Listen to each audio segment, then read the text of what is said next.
get started now. Today's class is about a fellow named George Frideric Handel. And the goals of today's class include learning a little bit about Handel's biography, getting to know the characteristics of opera seria and oratorio, and studying two compositions by Handel, one opera and one oratorio. So we'll start with Handel's biography.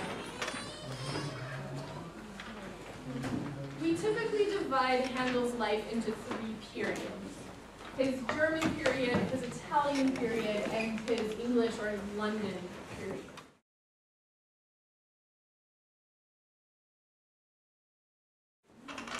Now, Handel was born in 1685 in a small German-speaking state in the city Halle. Now, Handel is the son of a barber surgeon, and I want to digress for a moment to explain the very fascinating profession of barber surgeons. So this is a profession that's active until around the mid-18th century. And the barber surgeon was basically a less experienced and therefore less expensive type of physician.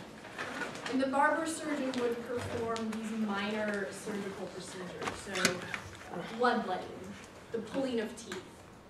Now, since this individual had the tools necessary to perform these minor procedures, he could therefore also cut hair, hence the barber surgeon. So it's sort of a 2-for-1 special when you went to go see the barber surgeon.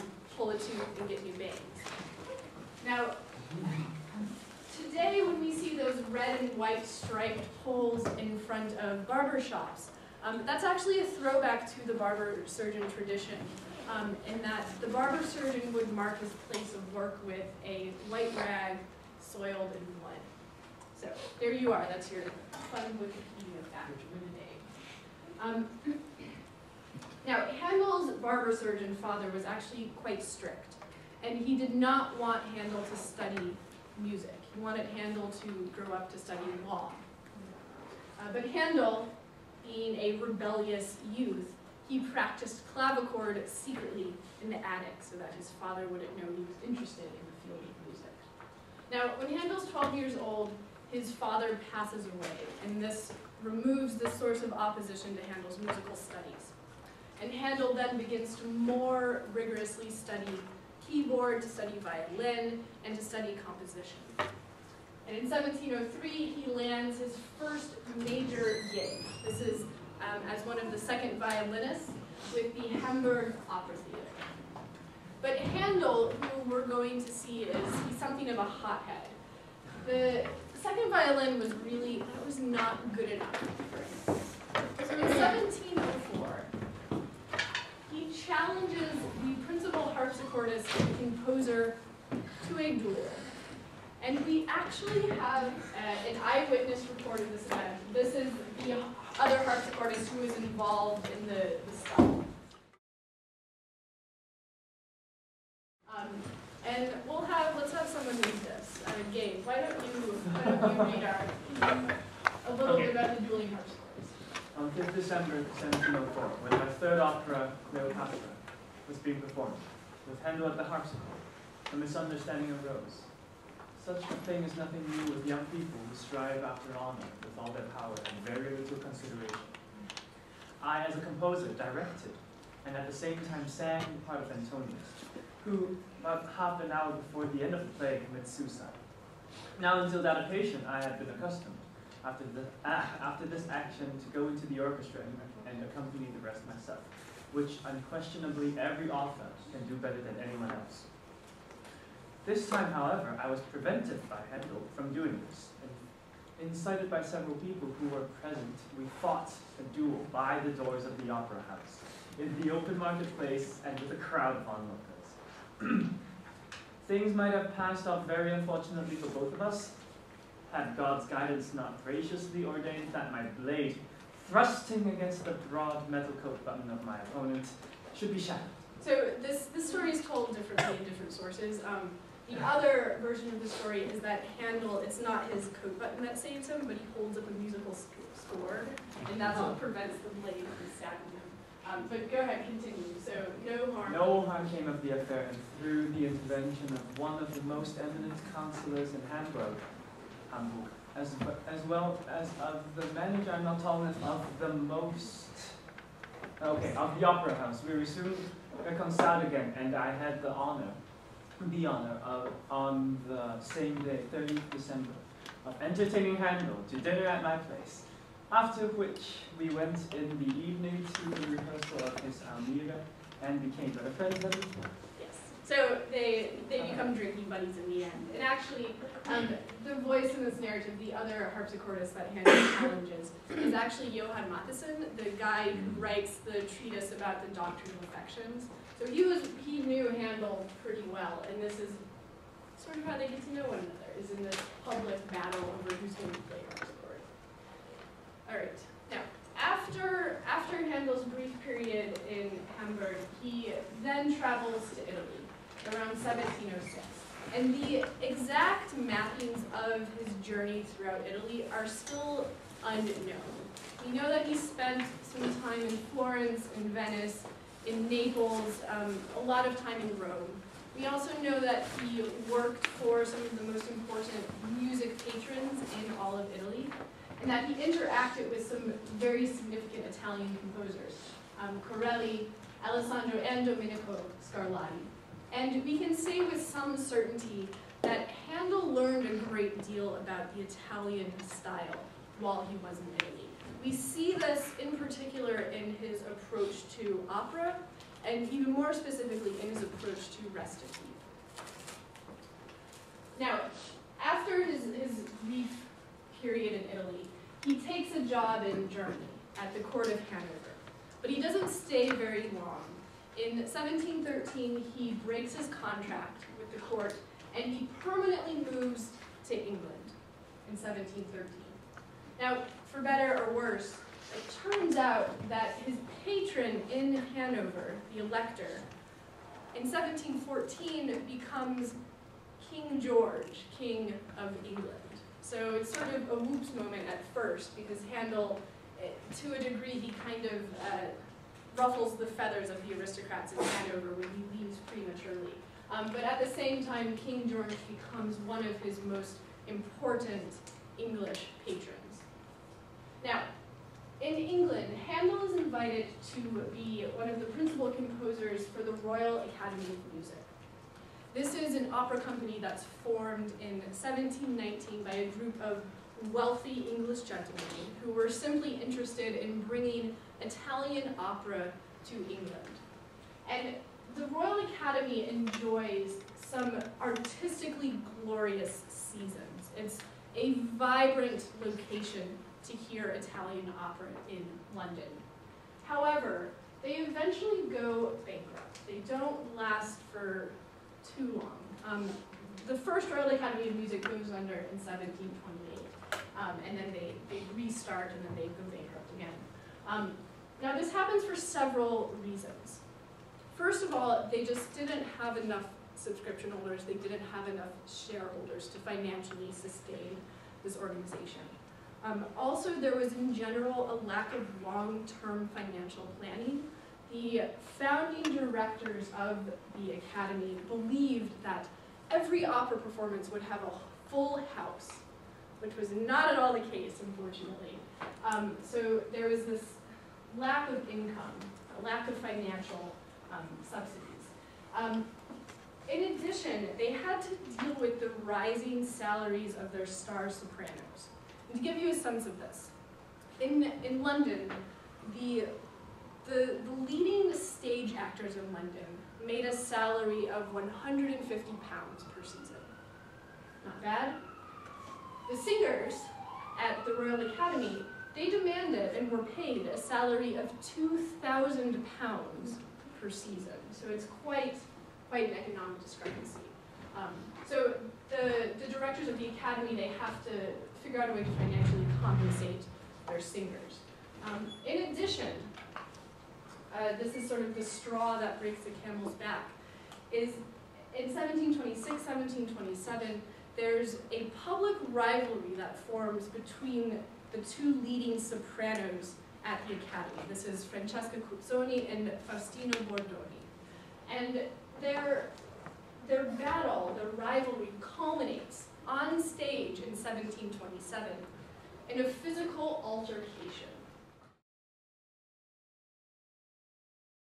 And we have a less than reliable eyewitness report of this event. This is from a pamphlet that was entitled "A Full and True Account of a Most Horrid and Bloody Battle Between Faustina and Cuzzoni." So this is just a little excerpt. "As I said before, I shall not determine who is the aggressor, but take the surer side, and wisely pronounce them both in fault. For it is certainly an apparent shame that two such well-bred ladies should call bitch and whore, should scold and fight like any Billingsgates." And Billingsgate, this is referring to the city in London where there were lots of fishmongers who spoke a very vulgar Cree language.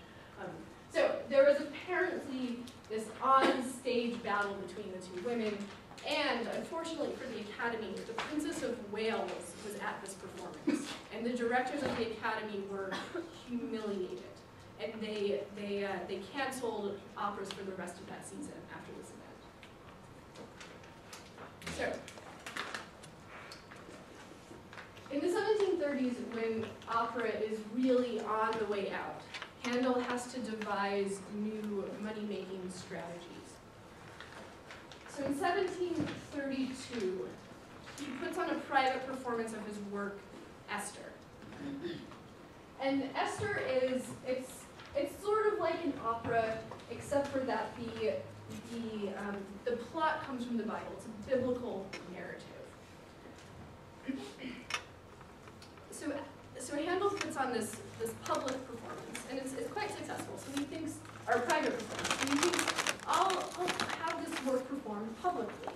But in London, there's a rule that you cannot produce staged biblical drama.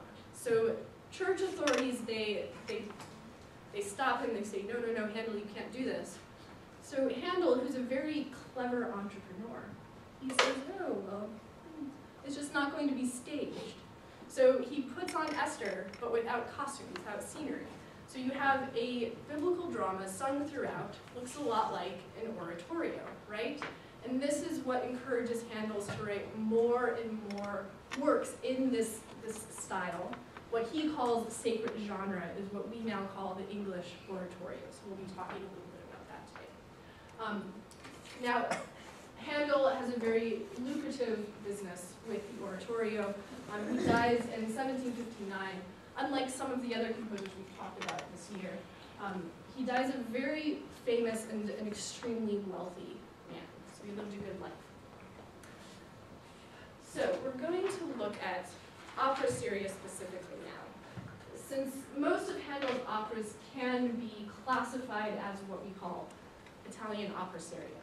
Italian opera seria is a specific kind of 18th century Italian opera. And Italian opera seria develops as an alternative to, as a reform of, as a reaction against 17th century opera. So I'd like to just quickly review some of the basic features of 17th century opera so we understand what opera seria is reacting against. So how might we describe the musical style of a 17th century opera? So think about Monteverdi, and even think about Strozzi's cantata that we looked at in class. How can we talk about the style of the music? Forrest, do you want to take a crack at this? Okay. Yeah, Alex? These are usually historical accounts or mythological stories. Yeah, that's about the plot. Let's stick with music for now. So musical style. Remember, there's that continuum of styles, there's that spectrum of styles. So on one end, we have what type of music?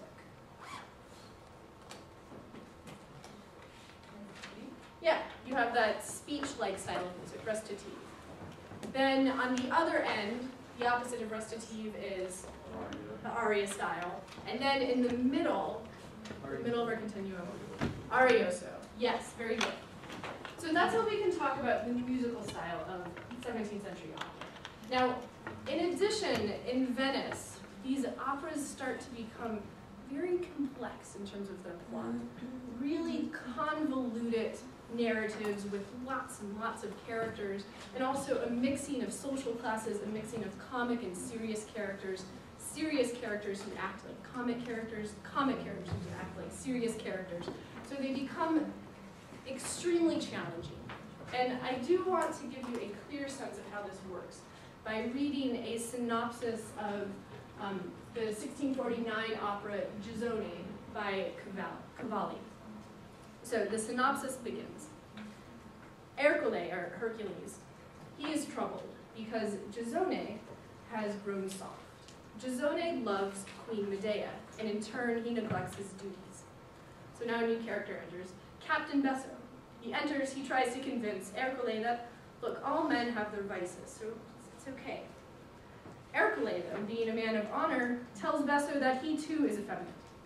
Gisone then sings of his contentment in seeking sexual pleasure. Ercole scolds him for neglecting to prepare for battle, and the two discuss duty versus the pleasures of love. So nothing so remarkable yet. Medea is alone, so our new character. She's singing about the pain of desiring love. She's later joined by her betrothed, Egeo, and together they discuss their marriage, which Medea would like to terminate. Egeo is distraught, and he asks Medea to kill him with a dagger. She refuses, she leaves, and then Egeo, he laments over his lost love. So still, lots of typical operatic themes here. We meet another character, Orestes. He introduces himself to the audience as a spy, of course, on a mission to get information about Gisone. Orestes then meets the comic character Damo, who happens to be a stuttering hunchback. After a lengthy conversation, Damo agrees to meet with Orestes and give him information about Gisone. Meanwhile, Gisone and Medea meet. She reproaches him for not living up to his duties as father of his twin children, naturally. She then tells him to wait, and she will return with the mother of his children. So Gisone has lots and lots of lovers, and sometimes their lovemaking happens in the dark, so he doesn't know which one is which. So he's a bit confused about who is the mother of his twin children. Gisone, he's left alone. He contemplates his situation, not knowing which lover had his children. Medea then returns, and she reveals the truth. She is the mother of his children. Gisone is filled with joy. All right, new scene. In the countryside of Ibero, here's another character, Isifili is in a trance. She desperately awaits Orestes' return with information about Gisone. In the meantime, we find Medea in her magic chamber performing witchcraft in order to invoke Pluto, king of the underworld, and ask him to protect Gisone while he is away seeking the golden fleece. A chorus of spirits responds to her call, and they agree to help Gisone by giving him a magical ring. That is the end of Act 1. So you can see how complex and convoluted these opera plots get in the 17th century. And at the end of the century, there's a demand for reform, for opera reform. Thinkers start to argue that the point of theater is to moralize, to edify, that opera should be about simplicity, not extravagance. And very specifically, thinkers start to argue that you should not have comic and serious characters in the same dramatic work. Now, one important individual in this reform movement is a fellow named Pietro Metastasio. And Metastasio he's responsible for standardizing the generic features of what we call opera seria. So why don't you tell me, from your reading, tell me a little bit about opera seria. What's new about 18th century Italian opera? Justin, do you want to get us started?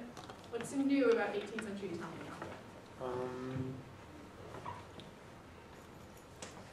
Well, let's look at the word, opera seria. Serious opera. So what do you think they get rid of? What kind of characters are they going to eliminate? Oh, comedic characters. Yeah, there's no comic characters. So that's one feature of opera seria. What else is new about this 18th century style of opera? Do we still have a recitative continuum with recitative, arioso, arias, or is it stricter? Just recitative and aria. Arioso, we don't really see that anymore. So just simple recitative, aria. What else? What else is new? And Alex, you had sort of mentioned this already. What about the plots? Where do the plots come from? Calling mythology and Yeah, mythology and especially history in these 18th century operas. So let's take a look at our list of characters. So no common characters, as Justin has told us. No supernatural elements. So remember the end of Act 1 of Gisone, we saw an invocation scene with Medea. That's just, you're not going to find that in 18th century Italian opera. No chorus except at the end of the opera, and to add to that, very few ensemble numbers. So maybe a duet, maybe a trio at the end of an act. Historically based plots, and still with this narrative theme of love versus duty. Very few characters. So in Act 1 of Gisone, we saw about a dozen different characters. In an opera seria, you'll see in total around 6 to 8 players. And these characters are organized into a clear hierarchy. So you'll have your primo uomo and then your prima donna. Then you'll have your secondo uomo and the seconda donna. Then you'll have all of your third tier characters. And these characters will each receive an appropriate number of arias. So the prima donna will sing around 8 arias throughout the opera, whereas the seconda donna will sing maybe 5 or 6. Also, these operas have a didactic function. So the purpose of 18th century Italian opera was to entertain, of course, but it was also to instruct its audiences. So the way that these plots tend to work out is near the end of the opera, one of the principal characters, often the leader, an emperor, a king, he's going to overcome his emotions, overcome his passions, and he'll forgive the wrongs of everyone around him. The other characters will follow his lead, and this will inevitably end to our lieto fine, to our happy ending. So these historical plots were thus manipulated to show the potential of these great enlightened 18th century rulers. Now, the most discerning feature of 18th century opera is the scene structure. And when I say scene, I don't mean that there's a change in the physical scenery. I mean that a character leaves the stage. That's the end of a scene, when a character leaves the stage. So the scene structure in opera seria is that you have simple recitative, then you have a da capo aria, and then whatever character performed that da capo aria will then leave the stage.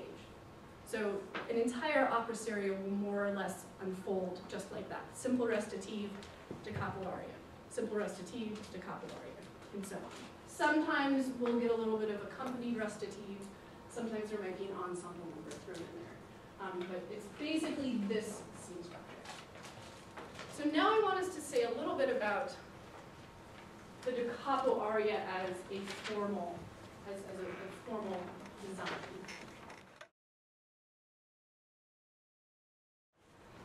So the composer is going to be presented with 2 stanzas of text. There's stanza 1, there's stanza 2. The composer will set stanza 1 as the A section of the da capo aria, and stanza 2 will be set as the B section of the da capo aria.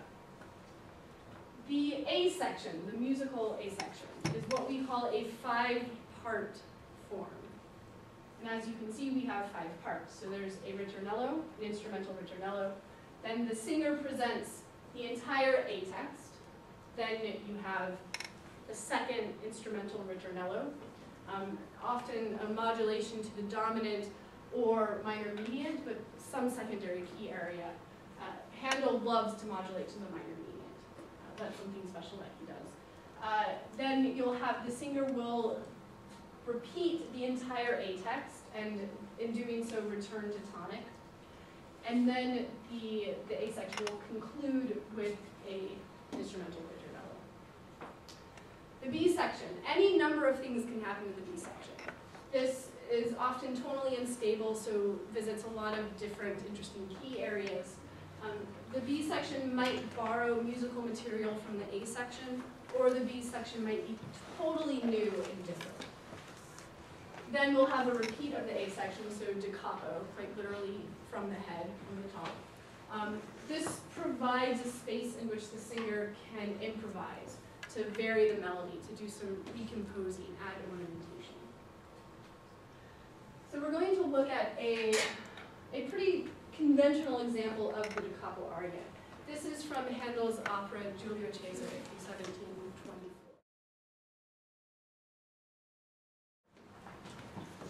The plot. This is about Julius Caesar's campaign in Egypt. And in the first act, he meets his rival Ptolemy, who's a co-ruler of Egypt, and he also meets, or he learns of, Ptolemaeus' sister, Cleopatra, and the two of them, as the opera unfolds, fall in love. So, non disparar. In this aria, this is Cleopatra's first aria, so it's an important moment about her character. She teases her brother. She tells him that I'm soon going to be the sole ruler of Egypt, and you're just going to become a lover. So she emasculates him. And we're going to listen to this, and I'd like you to keep in mind, first of all, the form of this aria, and you have this in your handout. So this is the first and second page of your handout. So I want you to keep in mind the form, looking for that 5-part formal structure in this aria. I also want you to think about how the musical details inform us about Cleopatra's character. So how does the music tell us about her personality? The recording we're going to listen to, this is a very recent performance of this opera at the Met in April of 2013. This is not the best example of Baroque performance practice, but it does provide an example of what one could do when they repeat the A section. So, here we go.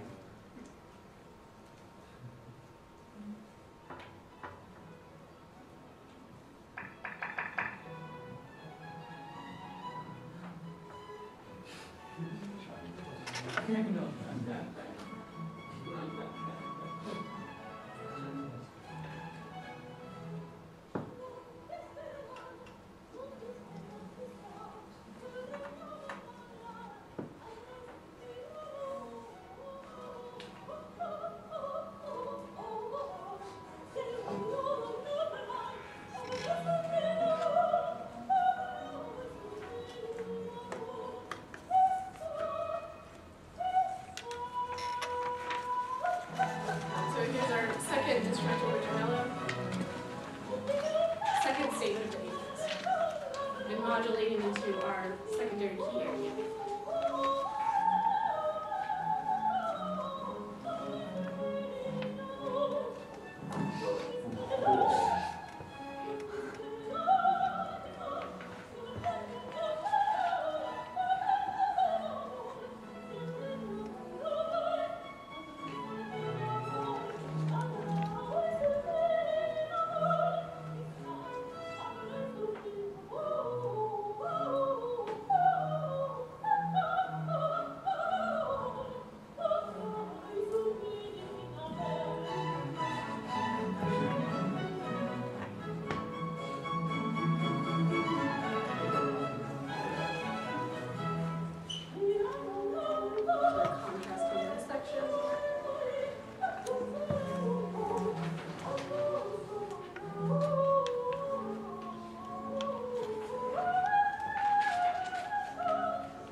inform us about the character Cleopatra?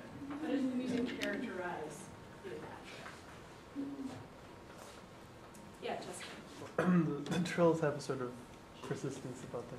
Yep, I think that's exactly right. You have those playful trills, which give that sense that she's teasing him, that she's mocking him, that kind of playful banter between a brother and a sister. Now, this is how da capo arias communicate to us, because formally they're pretty generic. It's an A-B-A prime form. But it's in the musical details that we learn a lot about the personalities of the character. And as an opera seria unfolds, each aria is going to tell us a little bit more about the character until at the end of the opera we have this very complex character portrait. So I want to say then just a little bit about how to approach the da capo aria as an analyst and also as a performer. So there's a couple things you can look for. One is if there's any sort of formal irregularity. That's going to give us a lot of information. For example, a character that repeats the A text 4 times rather than 2 times. That's a character who's probably somewhat obsessive about her emotional state. It's going to overstate her condition. Another feature, and this is an important one, is when the composer chooses to leave off the introductory ritornello. So in that case, this is a character that's so overwhelmed with emotion that he or she basically can't wait to start emoting. He or she can't wait to start expressing herself. So here's one example. This is a character who has resigned to die, so he's overcome with grief. So no introductory ritornello. Just start singing. Another example would be if a character is overwhelmed with anger, with frustration. So this is an example of a female character who is rejecting her adulterous, cheating husband. And bam, she just comes right in. So that's something to pay attention for, is when there's no introductory ritornello. This suggests that the character is overwhelmed with passion. Another thing to look for is when the arias actually evoke dance styles. And this is very neat when it does happen, because dances carry extra musical connotations. And we're going to take a look at how that works. So go ahead and get out your anthology. This is page 742. Yeah. So there, here it is saying that the role of being that skill, or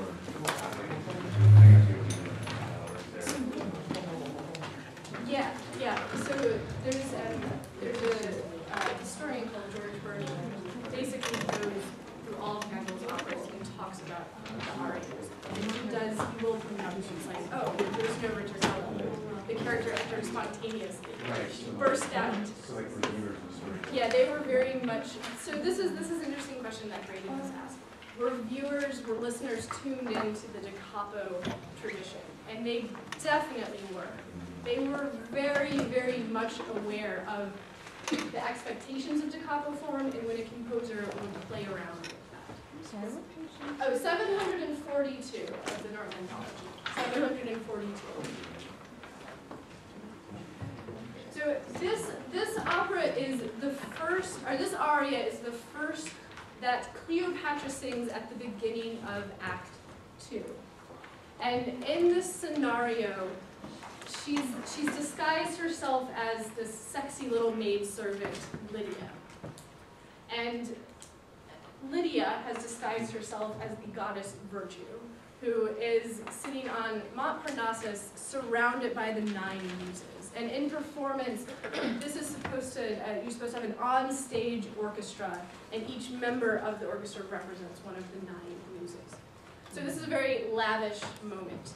And what Cleopatra is trying to do is seduce Julius Caesar. She's trying to put on a little sexy show for him so that he'll eventually fall in love.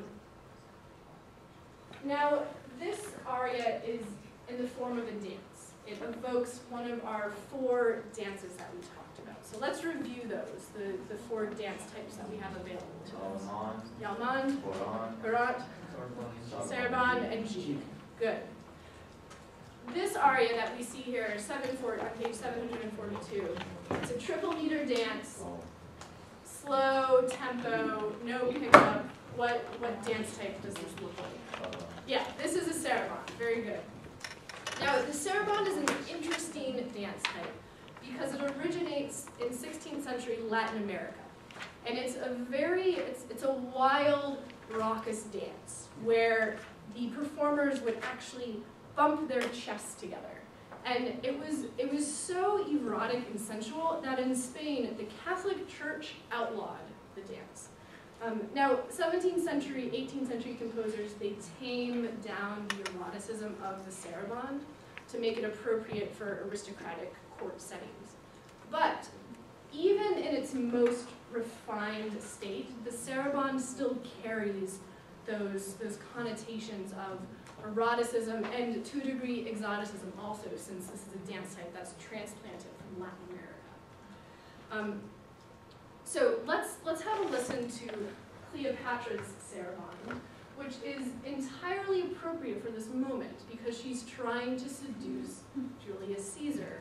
So, of course, she's going to sing a sexy little saraband.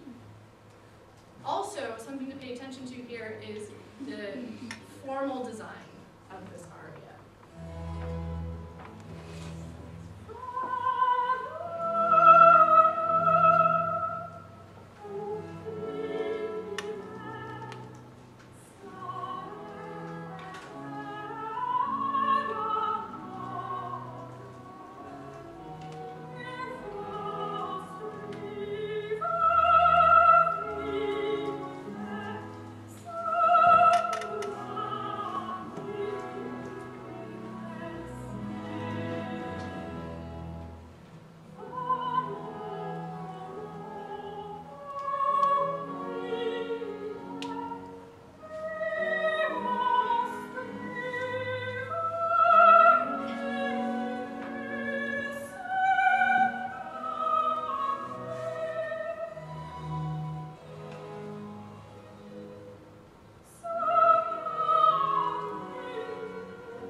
So we anticipate that there's going to be an immediate return to the A section. This is the capo aria. So she's saying her A section, then she sings her B section, and then you expect a repeat of the A section, which she eventually gets to. But first we have what? we have this passage of simple recitative. And this is Julius Caesar. He's hopping in there. He says, oh my, Jupiter in heaven does not have a song as beautiful as hers. So he's so overcome with her beauty that he has to interrupt her aria. And this is one of Handel's little clever tricks, how he can manipulate the conventional da capo form to tell us about the drama, about the characters. So I just want to again reiterate how the da capo arias communicate to us. We saw in Act 1 that Cleopatra behaved in this teasing, mocking manner, making fun of her brother. And in the second act, we see her as an entirely different personality, right? This sensuous, sexy, flirtatious Cleopatra. And that's, by the third act, she's an entirely different character as well. So are there any questions then about how opera seria behaves, musical characteristics of this genre? Let's then move on to the oratorio. So we know a little bit about the Italian oratorio, and we studied one example of the 17th century Italian oratorio. Who was that? Who was the composer, the Italian oratorio composer that we looked at, and the title of his work? This is a long time ago. Many, many days have passed. Any thoughts? I heard it. Carissimi. Is that what I heard? Carissimi, yes. And what's the title of his composition? No.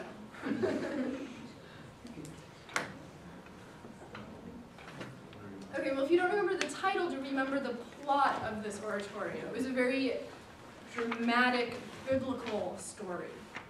Yeah. Was that conversion of Paul?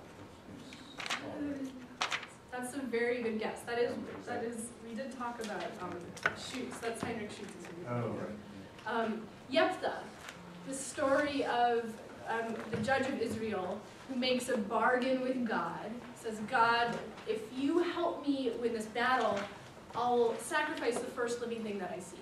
And what's the first? It's his daughter. Right. So from studying Carissimi's oratorio, we know a little bit about the Italian oratorio. What are some of the key characteristics? So one, of course, would be that the narratives have to be of what nature? They have to be sacred, biblical stories. What else can we say about the Italian oratorio? Well, the language has to be Italian instead of English. Yes. Or Latin, actually. There's two varieties. There's either Latin or Italian. So yes. That's a characteristic of the oratorio, 17th century oratorio. Let's see. Let's just go ahead.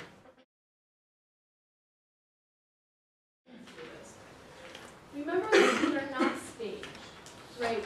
These are works. They're not put on the same way that an opera is. They're not performed in a theater, so no costumes, no elaborate scenery. These are unstaged works. Something else is that there's going to be a chorus. It doesn't play, the chorus doesn't play such a prominent role in these works, not like Handel, as we'll see, but the chorus is an important group of individuals that recurs throughout the oratorio. There's a narrator involved, and this is something that I don't think your textbook brings up, but that the oratorio is in two parts, and then there's a sermon in the middle. And the example we have is Carissimi's oratorio. Yeah. So, moving right along here. In the 1730s, as I mentioned, Handel has to find a new economically viable genre. A new type of music making and money making endeavor. And that's when he invents what we think of as the English oratorio. And this is essentially Handel's creation. Now Handel knows the Italian oratorio genre very well. In fact, during his Italian period, he writes two oratorios in this Italian style. So from the Italian oratorio, he borrows this idea of a dramatic narrative that's sung throughout on a religious topic, but unstaged. But what's new about Handel's oratorios? What does Handel introduce to the genre that makes it uniquely English? Yes, the chorus becomes a huge component.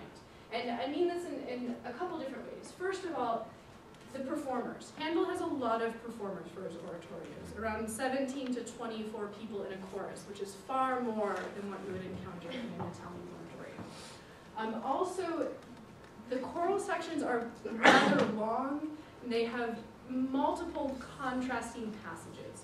So you might have a section of imitative counterpoint, then a section of homopody, then a section of lyrical, tuneful melodies, then a section of declamatory music, and so on. So lots and lots of contrasting effects within a single choral movement. What else is new about Handel's oratorios?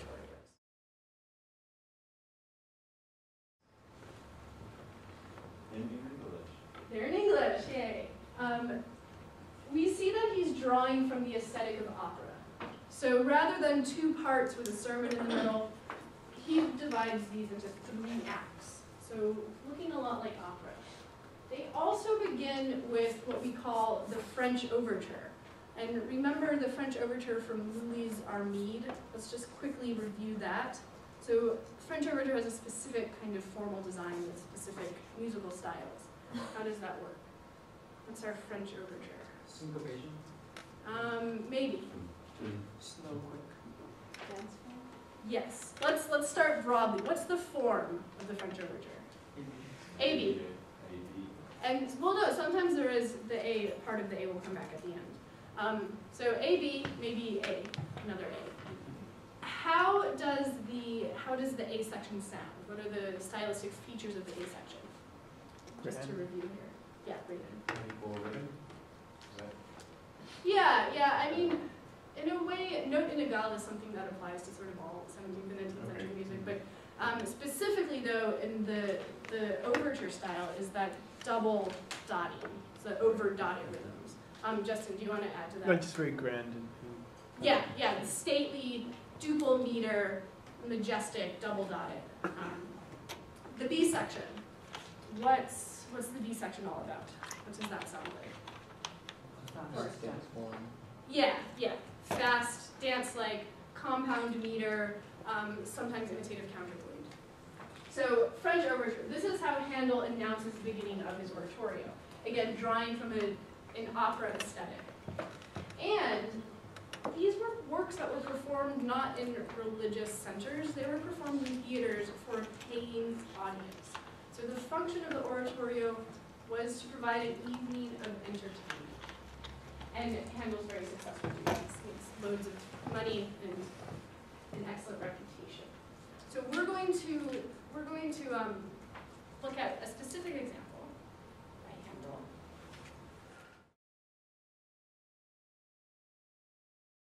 This is Handel's version of the Jephthah story, Jephthah. This is Handel's last oratorio, 1752. And we're going to look at 2 scenes from this oratorio. Act 2, Scene 4 is where we will start. In this scene, Jephthah's daughter resigns to die. She knows that her father must sacrifice her, and this is how she relays her experience. So keeping in mind everything that we know about analyzing da capo arias, be able to tell me how this music is communicating about her affective state, about her emotional condition.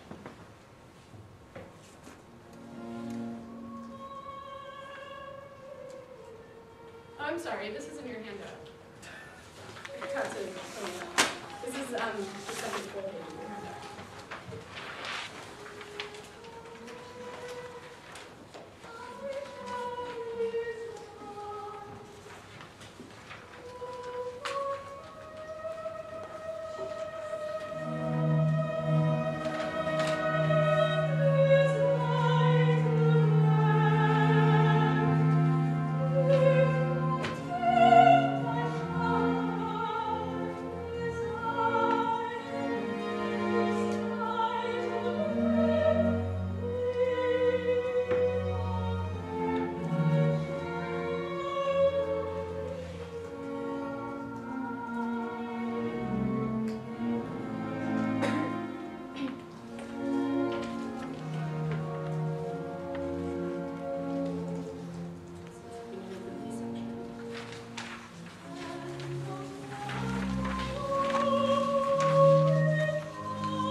there's a very noticeable sparsity to it. The orchestration is very sparse. Oh yeah, absolutely. I mean, for the first several measures, it's just her in unison with violins. There's no continuum, so that bottom is just completely dropped out. Yeah, so there's that kind of emptiness and sparseness. Absolutely. Yeah. Gabe. And I think apart from like the sparse orchestration, the dotted rhythm in this slow tempo, it's like dragging her feet through when walking down. Yeah. Like This. very solemn. Yeah.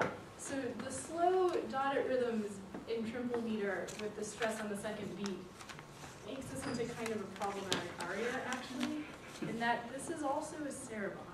I mean, it's definitely, without question, this is a saraband.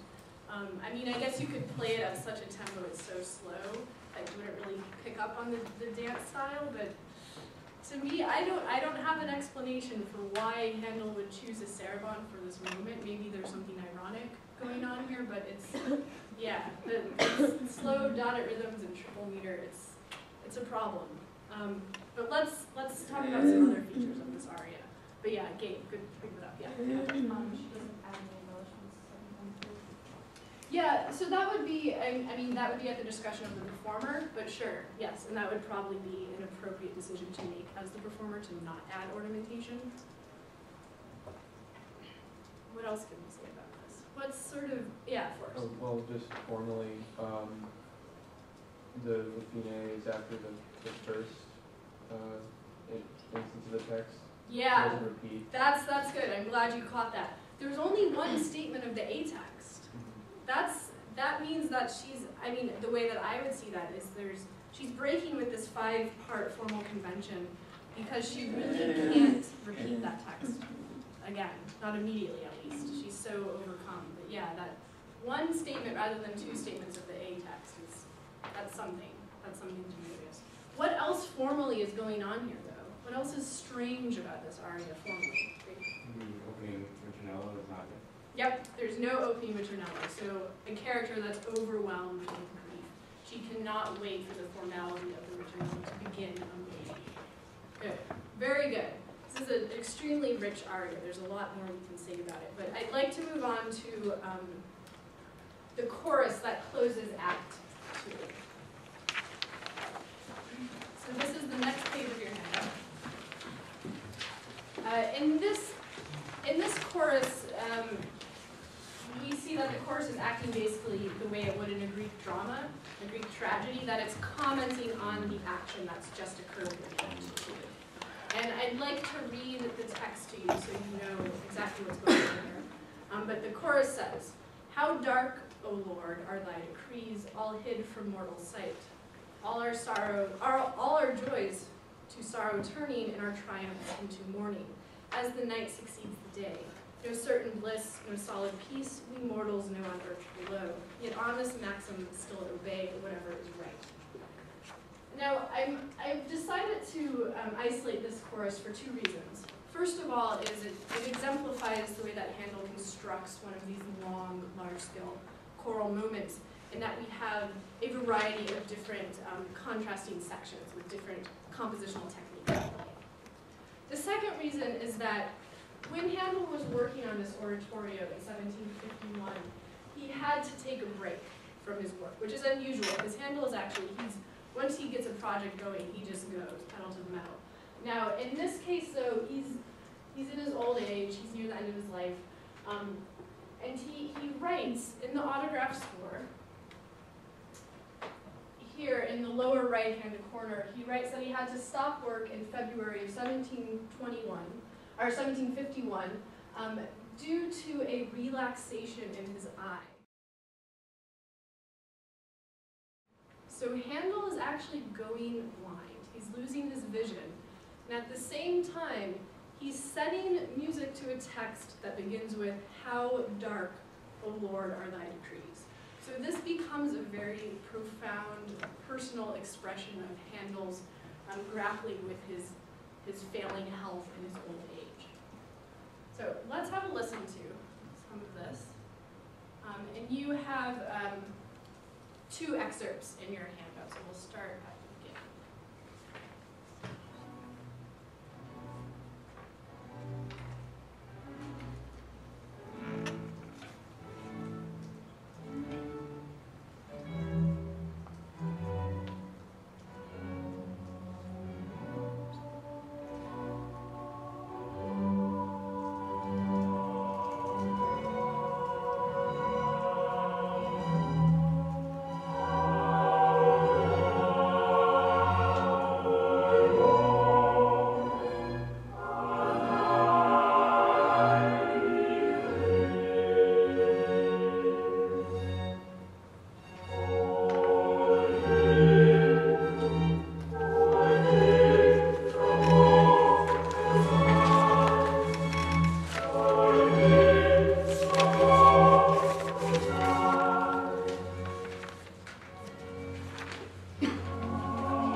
Describe musical style. Predominantly, what kind of texture? Lots of counterpoint, or yeah, yeah, it's predominantly homophonic. So this is how he takes us into the chorus with this predominantly homophonic, plotting, dotted rhythms, very slow. So now look at the second excerpt in your handout. This is the next section of the course.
Handel showing off his technical prowess. Now we're going to move on to the last section. We're going to skip over one of our sections, but we'll move on to the very last section because this gives us an example of Handel creating a sense of responsorial music. So we'll hear the tenors will sing a melodic line, and then the entire chorus will answer. Then you'll hear the altos. They'll sing a melodic idea, and then the entire choral will answer. So they have that responsorial texture going on here. So let's listen to a little bit of that. First,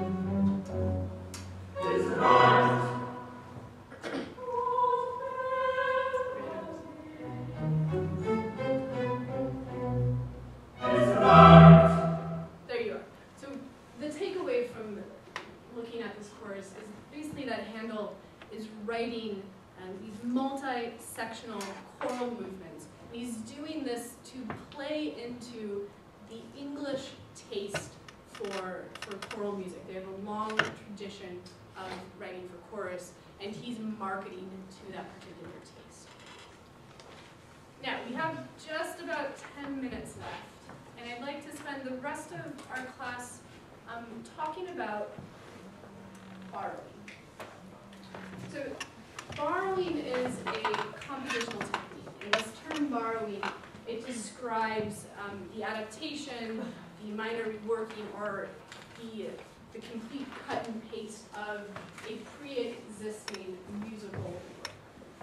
And Handel, he borrows from himself a lot. He also borrows from other composers.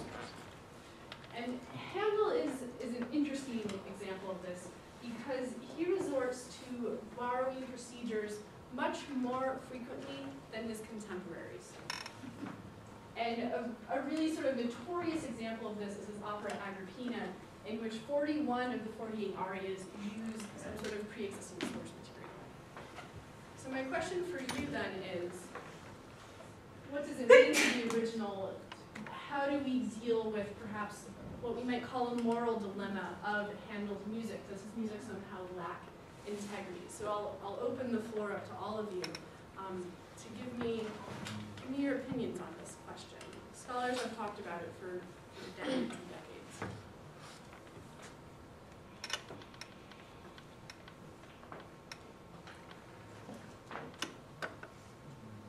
Well, Alex, why don't I ask you, because you're a composer actually. So what are your thoughts on this problem? Is it a problem? Yeah, well, you normally copy paste. Okay, so copy paste, no good. Anyone else? Any other thoughts? Or questions about this? Yeah, Gabe. I mean, it's a tricky question, but if he's taking the material and working it to express something of his own, that's original. But if he's using somebody else's material to, like, well, we can't know if he's like saving the effort to copy someone else's. And we material. will never know that. We'll never know if he was using this as a shortcut because he simply didn't have time. But okay. So this is an 18th century attitude, right? That anything. This is a quote from a contemporary source. Is that anything Handel touched, he turned to gold. And a lot of people talked about Handel like he was a bee. That was a popular metaphor, that he would go from flower to flower and take pollen, and then he would bring it into his laboratory and make honey, which is something much more desirable than that smoky, dirty pollen. Justin, did you have your hand raised? Yeah, no, I'm just gonna say that I think there's a quote that kind of goes around that. He said that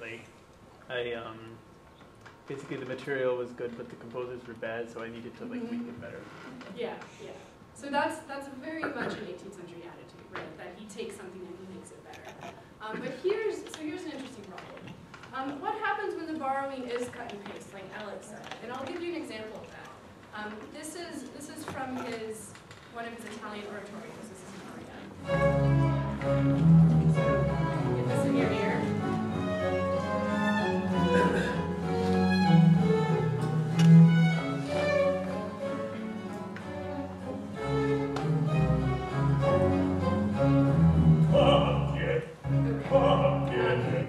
So 1 year later, Handel uses that aria in his opera Agrippina.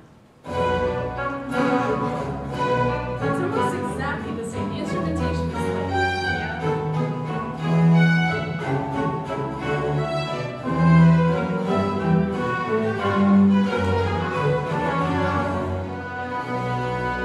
So here we have cut and paste going on. Is that a problem? So we think it's sort of okay if he makes it better, but what if let's hear from Brandon. Well, I think it depends on whether the musical meaning is conveyed differently. I mean, I think, like, in language you have, like, words and that have meaning. And I think in music it's not always clear what constitutes a single unit of meaning. Because in that, for example, in that, the music could have a very different meaning in the context of the spoken. If it follows a different aria, it could combine with that to create a different meaning, and that combination is a compositional act in itself. And so, combining things in that way, I mean, I think ultimately we're all using the same 12 tones, you know, for most of the last. This is good. We'll come back to that. I want to hear from Gabe. You had your Well, great. Well, he might be mocking the composer. Okay, maybe. But what if it's self-borrowing? What if he's just reusing something that he already just wrote a year ago and he's like, I'm going to stick it in here?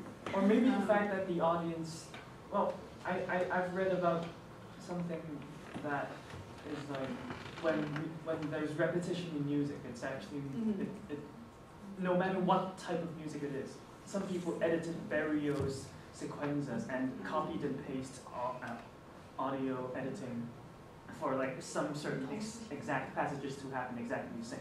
Yeah. And people say, because of this, even though it's not Berrios' own work, they thought it was actually a human writing this music instead of computer-generated random notes. But going back to this, if audiences know this music before, they have a higher chance of liking it because. Yeah, and that's another. That's never been written about, but I had a student last year who said this is in the era before recording technology. So if you have a good tune and you want to hear it again, the only way you can do that is to put it in another piece of music. Yeah. So yeah, that's good. Forrest. I was just saying if he's borrowing his own things, why does it matter? Yeah. Okay. It's not plagiarism. Right. He's borrowing from himself. Sure. Okay. I will say though that the oratorio aria, that's actually borrowed from Reinhard Kaiser. Who's an earlier composer. I don't have a recording of that one, so Justin, go ahead. I just kind of, for all these composers that write so quickly, I doubt they overthought it too much. I think it was more like a time thing. Maybe you see that it was the scene in Vivaldi. Possibly, yeah.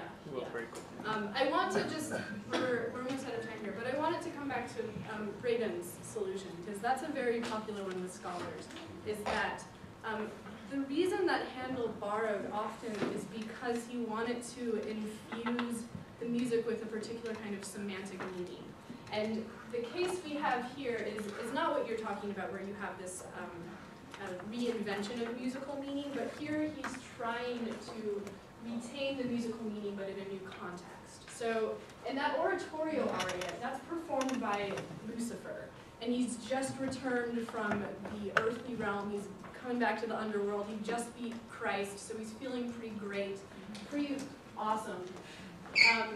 The second aria that I played for you in Agrippina, this is when you see an emperor coming back from battle. He just won. He's feeling pretty awesome. He's feeling pretty great. So I think that Handel's just trying to draw from that same musical aesthetic, but in a different dramatic scenario.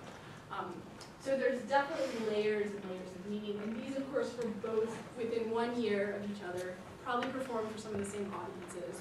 So I think he's trying to use these to communicate. And this is a very popular scholarly way to approach this, is that the borrowings have meaning. So, lots to think about here. We're all done, but thank you so much for your time.